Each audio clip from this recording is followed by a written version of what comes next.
Dear viewers, अस्सलाम वालेकुम। एक नए लेक्चर के साथ मैं आप लोगों को खुशामदीद कहता हूँ। आज का जो हमारा टॉपिक है वो है Keynesian theory of employment. Keynesian theory of employment में जो प्रोफेसर केन्स हैं उन्होंने ग्रेटली एम्फसाइज किया है ऑन इफ़ेक्टिव डिमांड के ऊपर कि effective demand plays an important role in the determination of employment and also for national income determination. अब हम स्टडी करने की कोशिश करेंगे कि what is effective demand, what is the role of effective demand and what is the principle of effective demand, और वो फिर अल्टीमेटली ये भी देखने की कोशिश करेंगे कि what is the importance of aggregate demand. सबसे पहले तो एग्रीगेट डिमांड खुद है क्या। Aggregate demand mean spending on consumption and investment at specific level of employment. तो ये है इफ़ेक्टिव डिमांड। सिंपल डेफिनेशन है इसकी, सिंपल कंसेप्ट है कि जो समीशन है कंजप्शन एंड इन्वेस्टमेंट की at a specific level of employment. और why it is called effective demand तो वो फिर हम आगे जब डायग्राम बनाएंगे तो वहाँ पे स्टडी कर लेंगे। फिर सेकंड नंबर पे आता है कि जो इफ़ेक्टिव डिमांड है उसका क्या रोल है केन्जियन मार्केट में। अकॉर्डिंग टू प्रोफेसर केन्स, जो इफ़ेक्टिव डिमांड है, effective demand is the factor that is determining employment level, equilibrium level of employment in the economy. Effective demand ही है जिसकी वजह से एम्प्लॉयमेंट इंक्रीज़ कर जाता है, या जिसकी वजह से, जिसके कम होने की वजह से, यानी deficiency of effective demand leads to decrease in the employment level. और जब इफ़ेक्टिव डिमांड एम्प्लॉयमेंट को इफ़ेक्ट कर रहा है, यानी इंक्रीज़ कर रहा है, डिक्रीज़ कर रहा है, तो यही इफ़ेक्टिव डिमांड ही है जिसकी वजह से जो कंजप्शन है या इन्वेस्टमेंट है, इन्वेस्टमेंट स्पेंडिंग्स हैं, वो भी इफ़ेक्ट हो रहे होते हैं। यानी कि बहुत बड़ा रोल है इन केन्जियन मार्केट में। और स्पेशली जब प्रोफेसर केन्स ने अपनी किताब लिखी थी 1936 में, the general theory of employment and interest, उसमें भी जो ग्रेट डिप्रेशन का काज था according to professor Keynes, that was the deficiency of aggregate demand. Professor Keynes short run economist हैं और ये एग्रीगेट डिमांड साइड इकोनॉमिस्ट हैं। और इनके नज़दीक अगर इकोनॉमी के अंदर डिस्टेबिलिटी है, यानी इंस्टेबिलिटी है, और इकोनॉमी के अंदर अगर अनएम्प्लॉयमेंट है और प्रोडक्शन कम है, वो है डेफिशिएंसी ऑफ एग्रीगेट डिमांड की वजह से। कोई भी एक फैक्टर उसमें इफ़ेक्ट कर रहा होता है लाजमी। तो ये तो इसका था रोल केन्जियन मार्केट में। फिर उसके बाद जो है अगर एग्रीगेट जो इफ़ेक्टिव डिमांड है इसका बहुत बड़ा रोल है, और केन्जियन मार्केट जो एम्प्लॉयमेंट है completely emphasise on effective demand, then how effective demand is determined. तो इसको खुद डिटरमाइन कैसे करेंगे। According to professor Keynes, 2 factors are determining effective demand. तो उसमें से एक फैक्टर है एग्रीगेट सप्लाई प्राइस का, सप्लाई प्राइस, और जो सेकंड फैक्टर है वो है एग्रीगेट डिमांड प्राइस का, aggregate demand price. What is aggregate supply price? Aggregate supply price is the actual amount of money that an organization should receive from the sale of output produced by a specific amount of workers. वो actual amount of money जो एक businessman या एक investor receive करता है from the sale of output produced by a specific number of workers. तो अगर हम इसको प्रिसाइज कर लें, we can say that actual sale receipts, actual sale receipts. On the other hand, aggregate demand price. Aggregate demand price is the expected amount of money that an organization expect to receive from the sale of output produced by a specific amount of workers. अब इसमें बात हो रही है expectations की, कि उसकी expectation ये हैं कि वो इतना अमाउंट रिसीव कर लेगा from the sale of specific amount of output produced by workers. लेकिन ऑन द अदर हैंड जो एग्रीगेट सप्लाई है वो एक्चुअल सेल रिसीट्स हैं और ये हैं expected sale receipts.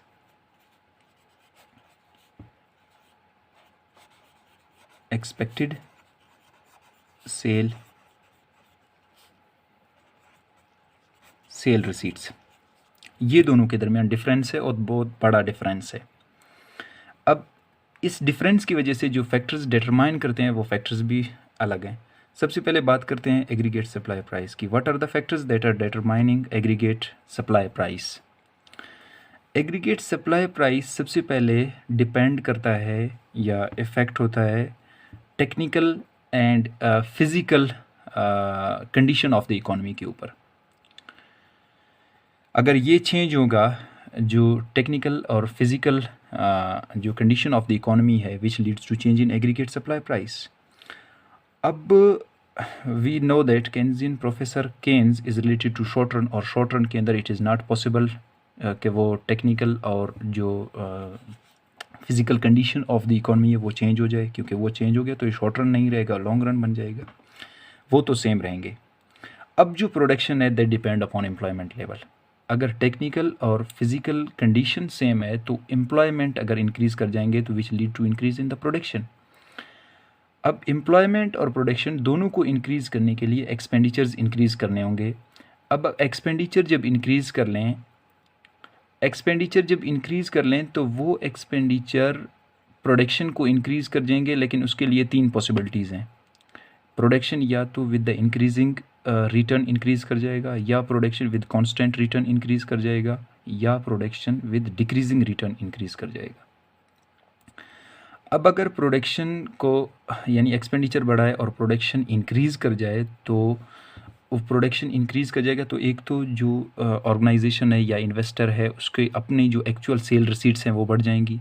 Actual sale receipts बढ़ने की वजह से जो एक्सपेक्टेड प्रॉफिटेबिलिटी है वो इंक्रीज़ कर जाएगा।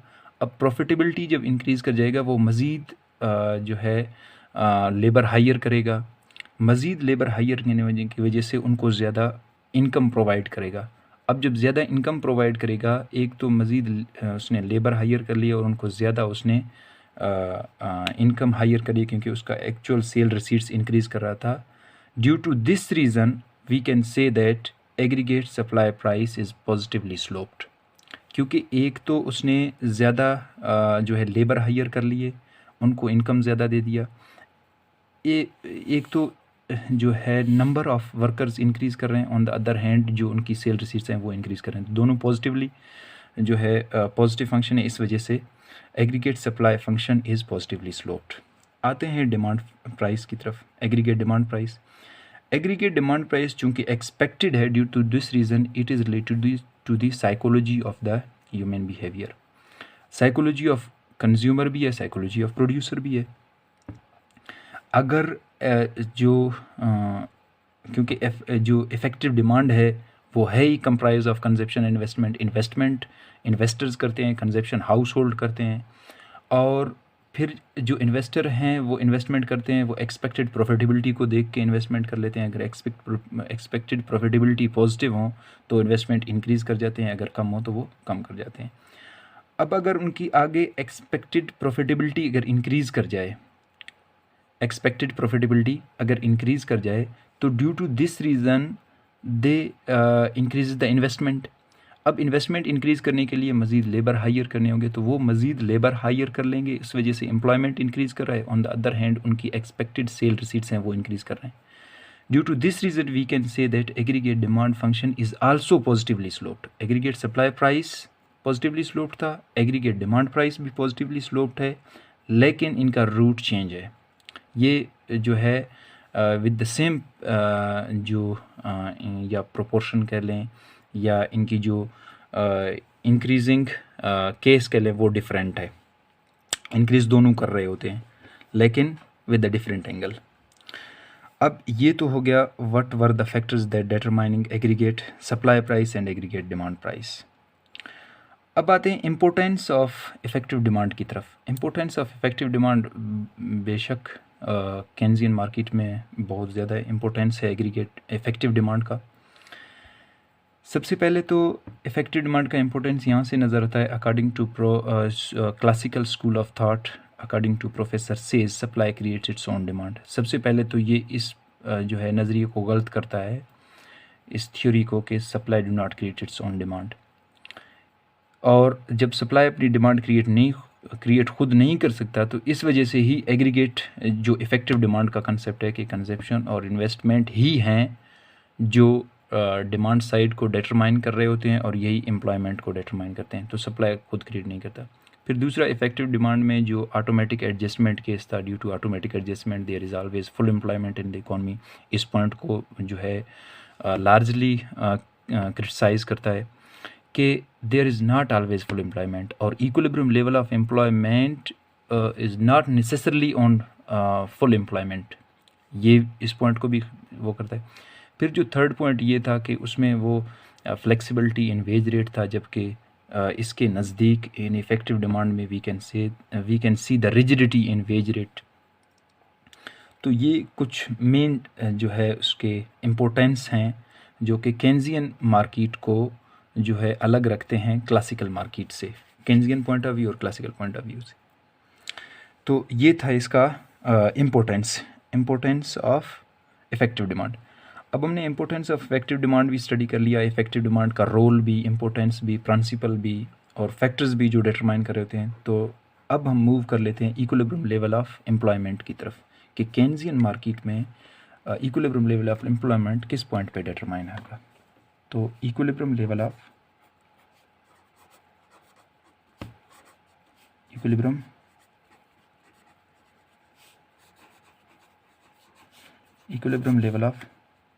एम्प्लॉयमेंट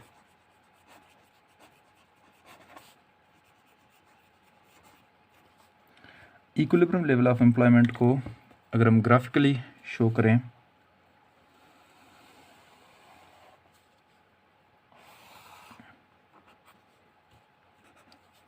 अब जो वर्टिकल एक्सिस है हम लेते हैं प्राइस रिसीट्स, प्राइस, और हॉरिजॉन्टल एक्सिस भी देखते हैं एम्प्लॉयमेंट।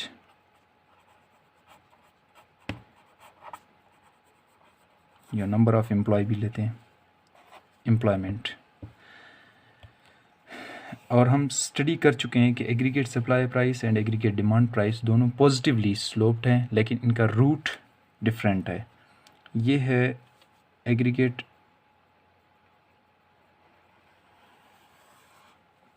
एग्रीगेट डिमांड फंक्शन, और ये है एग्रीगेट सप्लाई फंक्शन। अब देखें, एग्रीगेट सप्लाई फंक्शन भी पॉजिटिवली स्लोप्ड है, एग्रीगेट डिमांड फंक्शन भी पॉजिटिव स्लोप्ड है। रूट चेंज है। एग्रीगेट जो सप्लाई है वो इनिशियली तौर पर जो है फ्लैटर है, फिर after a specific point of time, after a specific point वो फिर स्टीपर बन जाता है, और फिर आखिर में वो जाके यानी परफेक्टली इनइलास्टिक भी बन जाता है। ये क्यों है? क्योंकि इनिशियली कॉस्ट ऑफ प्रोडक्शन कम है, तो इन्वेस्टर्स या ऑर्गेनाइजेशंस हैं वो एम्प्लॉयमेंट इंक्रीज़ करते जाते हैं। जब एम्प्लॉयमेंट इंक्रीज़ करते जाते हैं, उनकी प्रोडक्टिविटी इंक्रीज़ कर जाएगी, मज़ीद लेबर एम्प्लॉय कर रहे हैं, तो उस जितने भी लेबर एम्प्लॉय करें उनको उन्हें वेजेस प्रोवाइड करने हैं, या जो है उनकी मनी रिसीट्स हैं जितने भी, वो उनको प्रोवाइड करने होते हैं। Due to this reason their cost of production increases.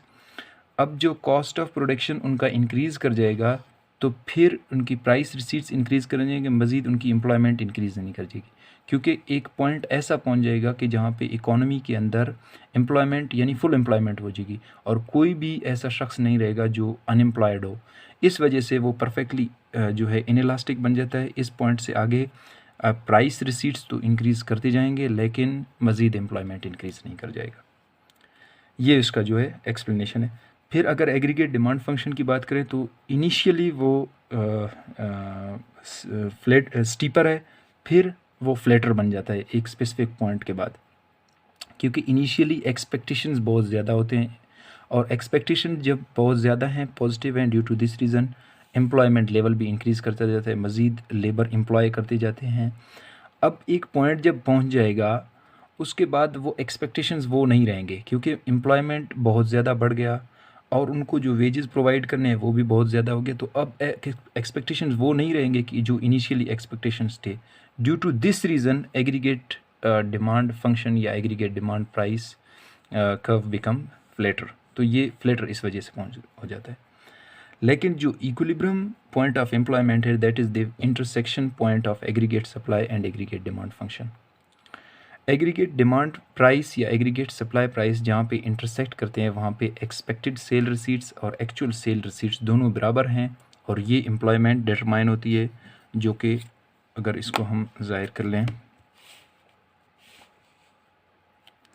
तो ये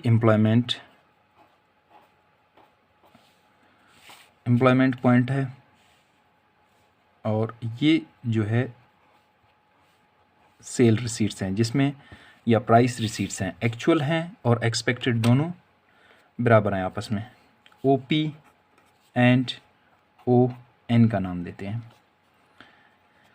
अब इससे जो लेफ़्ट साइड ले लें या राइट साइड ले लें उसमें वो इक्विलिब्रियम लेवल ऑफ एम्प्लॉयमेंट का केस नहीं होगा और इसको हम ई का नाम देते हैं। यही इफ़ेक्टिव डिमांड का केस है कि इफ़ेक्टिव डिमांड ई पॉइंट इफ़ेक्टिव डिमांड है, क्योंकि इफ़ेक्टिव डिमांड पे एग्रीगेट डिमांड कंजप्शन और इन्वेस्टमेंट भी हो रहे हैं, at specific level of employment पे भी हो रहे हैं। और ये इफ़ेक्टिव क्यों है और बाकी पॉइंट इसके इफ़ेक्टिव क्यों नहीं है? ये इफ़ेक्टिव इस वजह से है क्योंकि इस पॉइंट पर एग्रीगेट डिमांड फंक्शन इंटरसेक्ट करता है, एग्रीगेट सप्लाई प्राइस फंक्शन से इंटरसेक्ट करता है और एक short run equilibrium level of employment generate करता है। Due to this reason it is effective. यही वजह है इसकी इफ़ेक्टिव की, इसके अलावा और इसकी कोई वजह नहीं है। और दूसरी वजह ये इफ़ेक्टिव इस वजह से है क्योंकि केन्जियन मार्केट में एम्प्लॉयमेंट को डिटरमाइन करने के लिए यही जो C+I है, कंजप्शन इन्वेस्टमेंट है, वही इफ़ेक्टिव है डिटरमाइन करने के लिए, इंक्रीज़ करने के लिए या डिक्रीज़ करने के लिए। अब ये तो इक्विलिब्रियम लेवल ऑफ एम्प्लॉयमेंट हो गया, लेकिन केन्स के नज़दीक, केन्जियन मार्केट में जो कॉन्ट्रास्ट है क्लासिकल के नज़दीक इक्विलिब्रियम लेवल ऑफ एम्प्लॉयमेंट और जो equilibrium level of employment is the point of full employment. लेकिन केन्जियन के नज़दीक equilibrium level of employment may not necessarily be the point of full employment. Full employment may be from the right of the equilibrium point of employment. वो right side पे होगा और ये जो equilibrium level of employment में may be the under unemployment का case हो सकता है। और ये क्यों है ये हम देख लेते हैं। लेट्स सपोज अगर हम पॉइंट ले लें राइट साइड और ये पॉइंट ले लें, लेट्स सपोज ये फुल एम्प्लॉयमेंट का केस है। अब अगर ये फुल एम्प्लॉयमेंट का केस है और equilibrium level of employment ON है, तो ये जो दरमियान है difference between N0 and N, ये वो सीकर ऑफ जॉब थे विच रिमेन अनएम्प्लॉयड। अब ये जो अनएम्प्लॉयड रहे हैं ये क्यों रहे हैं? प्रोफेसर केन्स के नज़दीक ये अनएम्प्लॉयड रहे हैं due to deficiency of effective demand. Effective demand की डेफिशिएंसी की वजह से ये अनएम्प्लॉयड रहे हैं और ये एम्प्लॉय हो सकते हैं अगर हम एग्रीगेट डिमांड को इंक्रीज़ कर जाएं। सबसे पहली बात कि ये जो गैप है ये एग्जिस्ट क्यों करता है? ये गैप इस वजह से एग्जिस्ट करता है क्योंकि we know that consumption is a positive function of disposable income. Whenever disposable income increases, consumption also increases but not in same proportion. ये जो not in same proportion का वर्ड है इस वजह से ये गैप जनरेट होता है। जितना भी इनकम इंक्रीज़ कर रहा है लेकिन हम उतनी कंजप्शन नहीं कर रहे हैं। जब उतनी कंजप्शन हम नहीं कर रहे हैं तो जो इफ़ेक्टिव डिमांड है वो उस प्रोपोर्शन से इंक्रीज़ नहीं करेगा। जब इफ़ेक्टिव डिमांड उस प्रोपोर्शन से इंक्रीज़ नहीं करेगा तो एक गैप जनरेट होता जाएगा। प्रोडक्टिविटी बहुत ज़्यादा बढ़ रही है, यहाँ पे हम जो डिमांड कर रहे हैं उस चीज़ की डिमांड उस प्रोपोर्शन से इंक्रीज़ नहीं कर रहा है। यही वजह बन जाता है इस गैप के बनने का। अब इसको ख़त्म कैसे किया जाए? केन्स ने जो रेमेडी जो है इसके लिए सॉल्यूशन जो बताया है वो ये है कि जो कंजप्शन जिस यानी कि प्रोपोर्शन से इंक्रीज़ नहीं कर रहा है तो इन्वेस्टमेंट को इंक्रीज़ कर दें।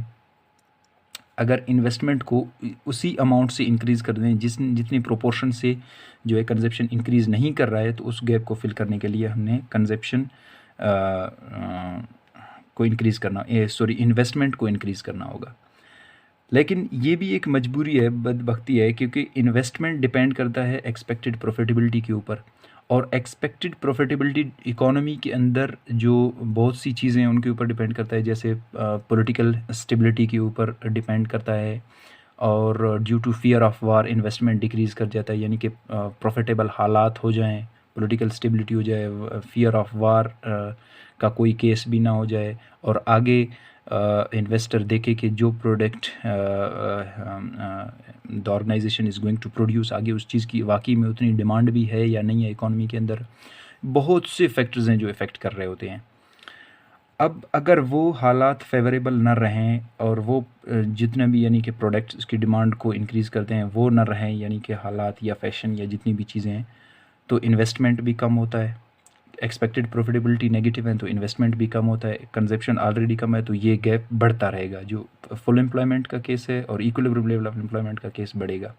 इसको कंप्लीट करने के लिए केन्स के नज़दीक गवर्नमेंट ने एक जो है अहम रोल अदा करना है कि गवर्नमेंट ने एक्सपेक्टेड प्रॉफिटेबिलिटी को जो है इंक्रीज़ करना है, पॉजिटिव रखना है, इकोनॉमी के अंदर स्टेबिलिटी रखनी है, पॉलिटिकल स्टेबिलिटी रखनी है, ताकि इन्वेस्टर इन्वेस्ट कर लें और इन्वेस्टमेंट करने की वजह से वो फिर जो गैप है उनके दरमियान वो उस गैप को फिल कर लें, ताकि इकोनॉमी फुल एम्प्लॉयमेंट पे रहे।